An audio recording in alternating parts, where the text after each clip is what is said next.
Chapter 9. The Superintendent's Visit. I have only to get through one day at a time, Laura thought when she went into the house. Everything was still all wrong there. Mrs. Brewster did not speak, Johnny was always miserable, and Mr. Brewster stayed at the stable as much as he could.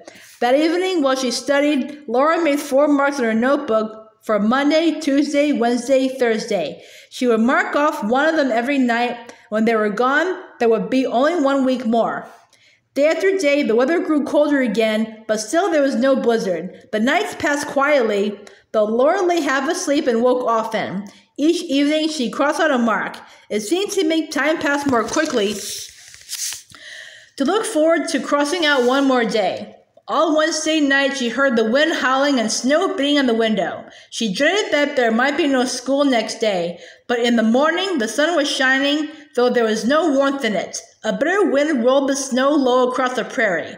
Laura gladly faced it as she fought her way to the school shanty, breaking her path again. Snow was blowing through the cracks, and once more she let her pupils stand by the stove to study.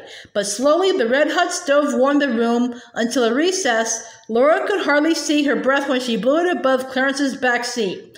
So when she called the school to order, she said, "The room is warmer now. You may take your seats."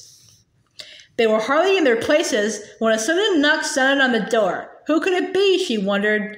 As she hurried to the door, she glanced through the window, but nothing was to be seen. At the door stood Mr. Williams, the county superintendent of schools. His blanketed team stood tied to a corner of the school shanty. The soft snow had muffled the sounds of their coming, and they had no bells.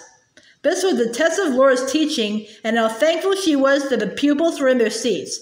Mr. Williams smiled pleasantly as she gave him her chair by the red-hot stove. Every pupil bent studiously to work, but Laura could feel how alert and tense they were. She was so nervous that it was hard to keep her voice low and steady. It hardened her that each one tried hard to do his best for her. Even Charles made an effort and surpassed himself. Mr. Williams sat listening to recitation after recitation while the wind blew low and loud and the snow drifted through the cracks in the walls. Charles raised his hand and asked, "Please may I come to the stove to warm?" Laura said that he might, and without thinking to ask permission, Martha came too. They were studying from the same book.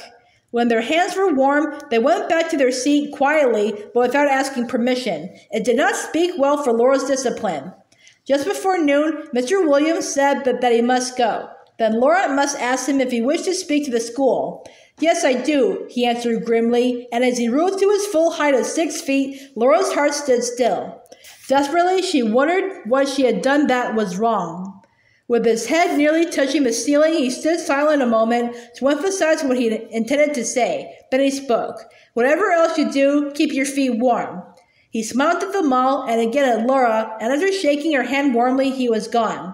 At noon, Clarence emptied the coal hot into the stove and went out into the cold to fill it again at the bin. As he came back, he said, "We'll need more coal on the fire before night. It's getting colder fast."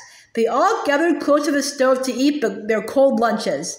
When Laura called the school to order, she told them to bring their books to the fire. "You may stand by the stove or move about as you please. So long as you are quiet and learn your lessons, we will let that be the rule as long as this cold weather lasts."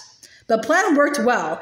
Recitations were better than ever before, and the room was quiet while they all studied and kept their feet warm.